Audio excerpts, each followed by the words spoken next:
ભરૂચની વાત કરીએ તો ભરૂચમાં નર્મદા કિનારે ટુ વ્હીલર લઈને જવું ભારે પડ્યું છે। નર્મદા કિનારે ટુ વ્હીલર લઈને જવું ભારે પડ્યું છે। ભરૂચથી આ મહત્વના સમાચાર સામે આવ્યા, જ્યાં પૂનમની ભરતી આવતા પાણીમાં બાઇક ચાલકો ફસાઈ ગયા।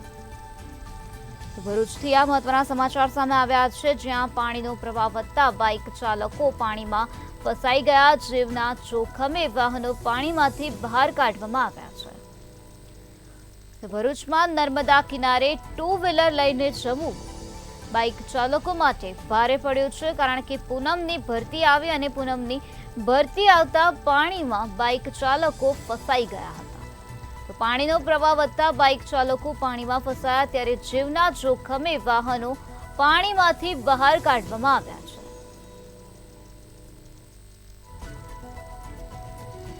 પાણીનો પ્રવાહ અચાનક વધી ગયો હતો, જેના કારણે બાઇક ચાલકો પાણીમાં ફસાઈ ગયા હતા, ત્યારે જીવના જોખમે વાહનોને પાણીમાંથી બહાર કાઢવામાં આવ્યા છે। પૂનમની ભરતી આવતા પાણીમાં બાઇક ચાલકો ફસાઈ ગયા હતા। આ જ મુદ્દે વધુ માહિતી આપવા માટે આપણી સાથે સંવાદદાતા વાસુ પરમાર જોડાઈ ગયા છે।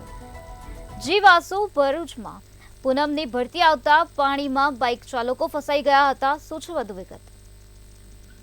જી ચોક્કસ નિરાલી, જણાવી દઉં તો કાળઝાળ ગરમી પડી રહી છે ને, જેને લઈને સહેલાણીઓ નદી કિનારે જવાનું વધારે પસંદ કરે છે। તેવી જ રીતે ગતરોજ સાંજના સમયે નર્મદા નદી કિનારે મોજ માણવા જવું ટુ વ્હીલર ચાલકોને ભારે પડ્યું હતું।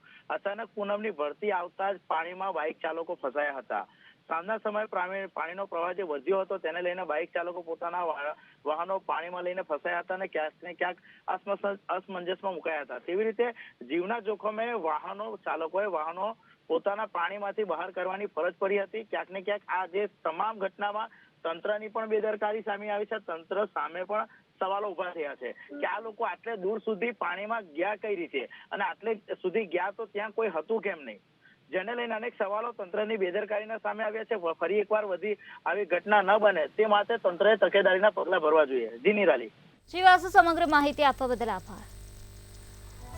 જે રીતે અમારા સંવાદદાતાએ જણાવ્યું કે આવી દુર્ઘટના ફરી ન બને તે માટે તંત્રએ તકેદારી રૂપે પગલાં ભરવા જોઈએ, ત્યારે નર્મદા કિનારાનો આ બનાવ છે, જ્યાં નર્મદા કિનારે ટુ વ્હીલર લઈને જવું બાઇક ચાલકોને ભારે પડ્યું છે। પૂનમની ભરતી આવવાના કારણે પાણીમાં બાઇક ચાલકો ફસાઈ ગયા।